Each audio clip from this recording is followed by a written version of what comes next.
guys, Tough Dog here. The original game plan today was to release an operator guide. Now, when I make these guides, I do a ton of testing with talents and mechanics and gear to really figure out what works and kind of what doesn't, and also so that I can identify the talents that are non-functional, because as we all know, Mass Effect has quite a few bugs. Now, I spent a few hours with the operator in a vacuum the other day, and I was really trying to track how his kind of talents and abilities interact with each other.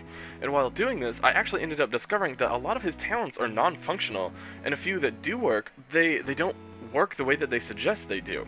So because of this, I really need to do more testing and kind of experimenting to really fully flesh out how to build him properly. I really want to make sure that these guides that I create for you guys are really thorough and that I've already kind of confirmed and tested everything myself. I want to make sure that everything functions the way that it says it does, because if I don't and we end up finding out later on that, oh hey, that's not how this works, it just kind of makes me look really silly, and then it causes you to run builds that might be a little bit less optimal than I might suggest. So I think it's just really important that I kind of deeply analyze the characters before trying to teach other people really how to use them. So unfortunately, due to this, I have to kind of postpone the operator build. But in any case, due to the delay to that guide, I have instead opted to release my Avenger build now instead. So without further ado, I bring you Janice the Ripper, kind of like Jack the Ripper. Get it? Get it? Get it? No? Ah, okay. Your first ability is Sticky Grenade. Now personally, I think stickies are a vastly underrated skill. A lot of people seem to dislike them over on Reddit. They feel like they don't do a lot of damage. But the problem is, they're not really prioritizing their targets very well. Stickies aren't really designed to kind of kill the lower tier and the middle tier enemies very easily. They're more kind of built around having the armored targets in mind, especially when you look at the rank 6 option, anti-armor. The way that armor works in this game is the armored enemies don't actually have a lot of health. What they have is the armor value, which reduces incoming damage by a certain amount. So things like submachine guns that hit really fast but really weakly, they don't do very much damage to armored targets, whereas things like snipers and stickies, they do massive damage to things that are armored because they don't really care about that tiny little kind of chunk of damage that doesn't get to go through because of the armor. So with all of that said, let's go ahead and look at the talents. Your first rank is going to be obviously the sticky itself. At ranks 2 and 3, you're picking up grenade capacity and damage. At rank 4, you have to start choosing your talents. Now, you have to choose between damage and radius. Radius is an extremely situational option for stickies. You don't really see this benefit very often, and when you do, it's great, but at the same time, if you opt for damage instead, you see that benefit literally every single time you use your stickies. So every time you're hitting enemies with it, they're going to be doing more damage, whereas radius, you're only going to occasionally see the kind of benefit of having that. It is a good boost to the radius. 40% is nothing to sneeze at, but you're just really not going to benefit as much as you will with the damage. Plus, the damage upgrade actually gives us a kind of a certain amount of damage that'll put us beyond a threshold that lets us kill enemies with fewer uses. Now at rank 5, you have to choose between grenade capacity and shrapnel. Now, we already have the damage option from rank 4, so we've already met the threshold we need to do specific amounts of damage. So we don't really need the kind of damage per second that shrapnel provides. Additionally, having 2 extra grenades is actually a pretty big deal to the kind of sticky grenade utility. It lets you really engage on a lot more enemies before you have to kind of swing by an ammo box to refill. At rank 6, your options are anti-armor and anti-shields. While some people kind of argue that anti-shields are great because that covers really the kind of Avenger's only inconvenience. She doesn't really care too much for shields. They're not really a weakness to her, she just doesn't really enjoy them. But personally, I believe anti-armor is definitely the way to go. It's going to give you a lot more punch, and it's going to really help you with taking down those armored targets, which is what you're going to be doing with your stickies. They're going to be doing huge damage to those enemies like the Berserkers and the Nullifiers and the Hydras and the teleporting fiends that we all love so much. So I think anti-armor is just a really important option right here. Your next ability is Stealth Grid. Personally, I believe this is hands down one of the strongest powers in the game. Now, once we get to the gameplay section, I'll go a little bit more in depth on the various applications that you can use it for. But for right now, let's go ahead and look at what talents we're picking up. At ranks 2 and 3, you're going to be grabbing Power Cell Capacity and Duration. Once you hit rank 4, you have to choose between Radius and Power Cells. I'm a support main, so if you catch me over on Overwatch, I'm pretty much always on Mercy. Radius screams support to me, so I did give it really thorough testing to really see if it would kind of shape up. Unfortunately, it just didn't. Not many characters in Mass Effect Andromeda have the really kind of durability or the evasion to weave through enemies in the way that the Avenger does. So instead, we opt for Power Cells. This lets you drain an entire ammo crate, so it gives you a little bit more mileage to when you restock. It's not a monumental change to the playstyle, but it's definitely noticeable, and it kind of makes your life a little bit easier. Next up is rank 5. We have to opt for either duration or shield grid. Now this one is kind of controversial, however I suggest avoiding shield grid for a few reasons. The duration upgrade really enables you to kind of weave and travel the map a lot more safely, and additionally, unlike the traditional Infiltrator's tactical cloak, you do regenerate shields while you're affected by stealth grid. This is probably one of the things that makes it one of the more broken skills in the game, because you have no cooldown on it, and it's an easy kind of drop aggro button. I find that the kind of Avenger already has a ton of evasive sustain, so letting you get more bang for your buck on the cloaks is a little bit more important than using them kind of mid-combat to try and regenerate your shields. You really just don't need the kind of boosted regeneration in cloaked. That's not really what you're going to be using it for. You're usually going to be using it to get from point A to point B without being noticed, and then for kind of a burst of damage when you first engage. Last up, we have rank 6. Your options here are Evasive Grid, which increases your movement speed while cloaked, and Ambush Grid. The movement bonus that you get from Evasive Grid is really kind of dwarfed by the really huge power spike that you get from choosing Ambush Grid. It really kind of beefs up your initial engage when you hit those enemies with the Avenger Strike from your stealth. Your next ability is Avenger Strike. This is a skill that really makes the Angara Avenger the kind of badass that she is. I'll go over the various ways to utilize this skill once we hit the gameplay section. For now, same as before, let's go ahead and look at what talents we're picking up. At ranks 2 and 3, you're going to be grabbing Recharge and Damage. Once you hit rank 4, you have to start choosing your talents. You have Bleeding Strike and Recharge as your options here. We're going to pick up Recharge because it lets you utilize the crowd control and the movement benefits a lot more often. Bleeding Strike is a poor upgrade because it takes 5 seconds to inflict that kind of negligible 150 damage, so it's a pretty easy skill to pass up. At rank 5, the damage option is really tempting, but Flash Strike actually ends up boosting our durability far too much to pass it up. It causes enemies near your target to deal 85% less damage. This really goes a long way to letting you ignore those kind of marshmallows that the trash mooks will be shooting at you, while you sit there and shred into the larger threats. At rank 6, it's a pretty easy choice. Disrupting Strike causes you to stun enemies for 5 seconds when you use your little knife party pseudo charge on them. This really lets you safely kinda rip into them without actually giving them the opportunity to fight back. I did a ton of testing with Cloak and Dagger, but really the only way to consistently get use out of it is to rely on those level 3 and 4 melee boosters paired with the Cloak 6B for the damage buff. Even when running a full damage setup, it just really underperformed. It sounds like an awesome playstyle, but it just really wasn't shaping up, and consistently having to rely on those level 3 and 4 boosters really kind of gimps a build. And even if Cloak and Dagger did perform a little bit better, I would probably still opt for Disrupting Strike just simply because of how aggressive it enables you to be. Due to skill point limitations, you usually end up picking a talent line that you don't invest in. For us, that talent line is going to be weapon training. All of our damage is actually going to come from a combination of melee attacks, sticky grenades, and the Avenger Strike. We don't actually use our weapons very often, or really at all. The only time you actually kind of have to use them is if you're trying to deal with like an observer. But I find that generally, if you're taking out all of the priority targets like the nullifiers, your teammates tend to focus on the observers kind of naturally because they're just really annoying enemies. So for the most part, you're really not even going to be using your weapon. Because of this, that makes weapon training a pretty easy ditch for this build. Our final skill line is Bioelectric Defense. This is the skill tree that really kind of makes you into that sushi chef that you really are. Now, at the first couple of ranks, you're going to be picking up health and shields, melee damage, and then more health and shields. At rank 4, there's no reason to actually choose evasion over regeneration. When you dodge as the Avenger, you very briefly cloak. This causes you to drop aggro. It's not just a visual mechanic. So, because of this, you don't really need to boost your damage resistance for that very brief window that you're already going to be dropping aggro in. The 15% bonus movement speed is kind of nice, but at the same time, the regeneration option actually gives you health regeneration on top of the recharge delay reduction. So overall, rank 4 regeneration just ends up being a lot more effective than evasion does. At rank 5, we're obviously going for a melee build, so melee is a pretty easy choice.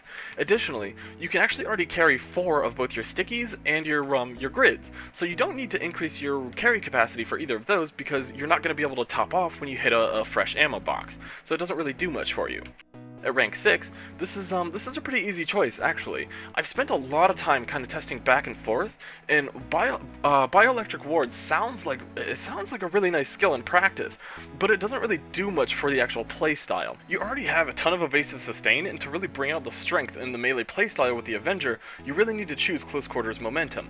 A lot of people seem to really undervalue this skill because of how you lose the bonus if you haven't melee killed anything within the last 10 seconds.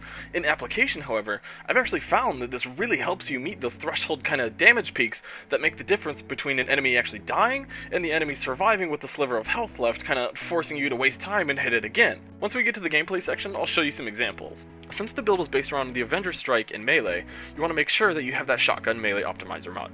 Other than that, there's really not too many requirements. One thing you might want to keep in mind is that you want to keep your weapon weight low. If you start influencing your power recharge negatively, you're going to find you struggle a little bit more because you're going to lose the kind of spammable CC that you get from being able to use Avenger Strike all the time. Now, as good as snipers are with Stealth Grid, you're not really going to want to run it with this build. You're going to be missing out on a lot of the extra melee damage that you get from that shotgun melee optimizer mod. If you kind of opt to go for something else, the only weapons that I would really strongly advise against is anything that's automatic or burst fire. I did a lot of really thorough testing to figure out exactly how Stealth Grid interacts with these weapons, and unfortunately, because we don't have the option to spec similar to how the traditional tactical cloak does, where you can get that 2-second window of the increased damage, you actually only get that damage boost on your first projectile.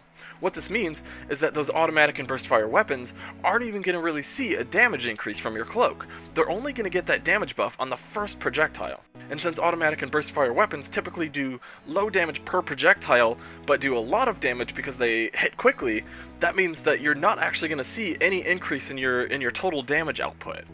Now, in terms of equipment, the Juggernaut shield is really mandatory. You need the extra 75% melee damage to really kind of maximize the build and maximize your potential. This build is actually incredibly functional on gold without using any boosters at all. If you really want to go overboard and kind of maximize your potential, you could run a strength enhancer and a power efficiency mod. Now, because of the way that Avenger Strike works, it counts as a melee attack, so strength enhancers are both going to boost your Avenger Strike damage and your melee damage. Power efficiency mods are going to let you Avenger Strike more often, so you get that kind of utility of traveling around as well as the crowd control that comes with it. But just keep in mind that these are entirely optional. Right here, it doesn't actually look like I'm cloaked, but I am due to the visual bug we have going on with the skill.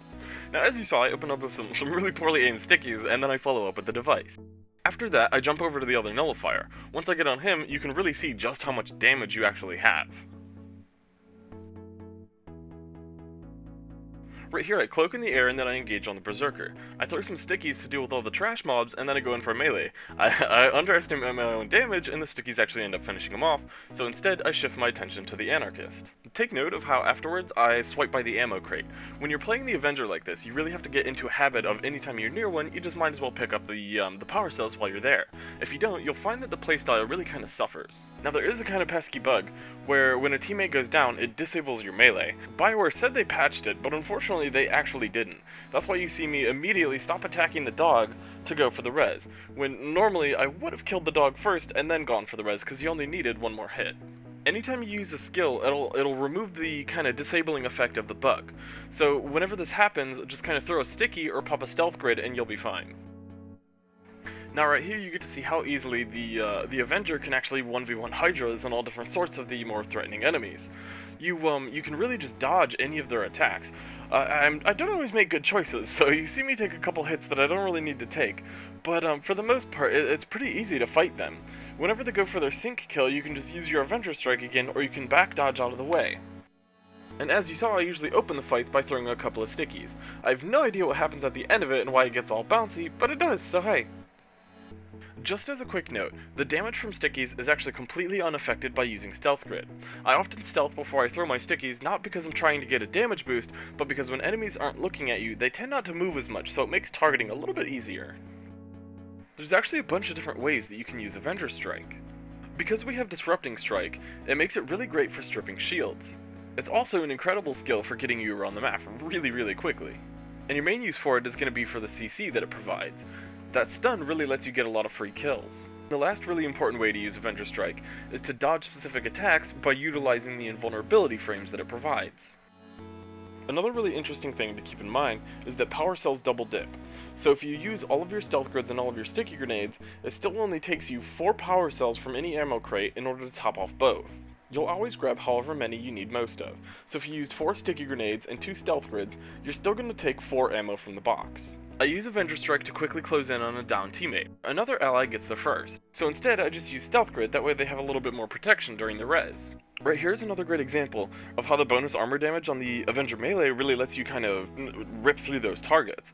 As you see for most of this fight, I end up soloing it. I have teammates come in at the end, but a lot of that damage was put out just by the bonus armor damage that the Avenger melee does. And the stickies also do some pretty solid damage to his health.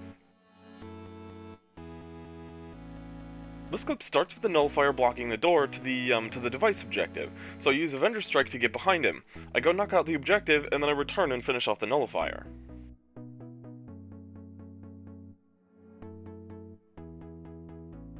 Right here is just another really great example of how you can use the cloak to kind of safely get you to objectives and make them a lot easier to deal with. After I end up hacking the device, I see a teammate that's downed. Another ally is already reviving him, so I just run over and drop a shroud on him. Stealth Grid really enables you to kind of carry pretty much any objective wave, and it's an awesome utility for providing your allies with that kind of cover when they need it. You want to make sure that you're making good use of your cloak when you're on the objective waves like upload and hack. If you sit there and cast it over and over, you're going to be hitting your teammates with it, which they're going to get the bonus damage from it as well. This really allows you to kind of keep the enemies cleared off of it a lot easier. You can also kind of do this at the beginning of waves. I found that usually people kind of congregate just before a wave starts. If you pop a cloak on them right when they do this, that kind of lets them start out the wave with a little bit more power. Because Avenger Strike actually pins an enemy in place during the wind-up animation, and as well for the 5-second stun afterwards, you can use this as a really strong utility to keep enemies off of points. This is especially useful on upload, where when enemies connect with the point, it stops the upload.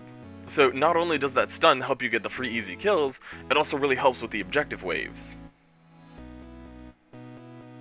When you drain the power cells from an ammo box to refill, it puts a kind of internal timer on those cells. You can return to the box later to refill. However, if you do it just before a wave ends, it'll actually refill immediately when the new wave begins. So if there's only 3 enemies left, instead of trying to rush off to finish off those last enemies, you can instead just go pick up the power cells, and that way the box will still be full if you need to hit it again early in that wave. Stealth Grid makes the Avenger amazing at a hit-and-run style of play. You can strike in to take out those targets that you want dead, and then you can just pop your grid to leave the situation. That lets you move on to whatever enemy you really want to deal with next. Grid is just really all around an incredible panic button. In these clips, it doesn't always look like I'm stealthed, but again, that's just due to the visual bug that's kind of going on with it. I really wanted to make sure that I included a lot of clips with the bugged animation, so that way you could see, even though it is bugged, it still does work. You can tell when I activate it because there's always a cloud of smoke that kind of explodes from my Avenger's little pink toes. Now, I almost always use Stealth Grid while I'm in the air. Enemies can't see you when you're cloaked, but they will shoot at the last position they did see you. If you cloak while in the air, there's very, very little risk that the stray fire from them will actually hit you when you're back on the ground and kind of engaging on them or other enemies. Alright guys, that's really all I've got for you this time. This definitely isn't the only way to play the Avenger, but this is personally the most fun build that I've kind of figured out with her. I'm editing together a second build on the Avenger that's set up as a weapon-based build for those of you who don't really want to run her as melee. No matter if you choose to run her as melee or weapon spec, the Avenger is just an obnoxiously strong character who can really carry any lobby with ease. I hope you guys all enjoyed this guide, and if you want to check out the text version, there's a link in the description below that will take you over to the original Reddit post. I'll be putting up a full gameplay with commentary over it soon to give you guys a more in-depth, kind of better idea of how to handle the Avenger as the kind of melee Janice the Ripper spec throughout an entire match. So if you want to catch that as soon as I post it, consider subscribing. And if you like this video, consider leaving a like to let me know.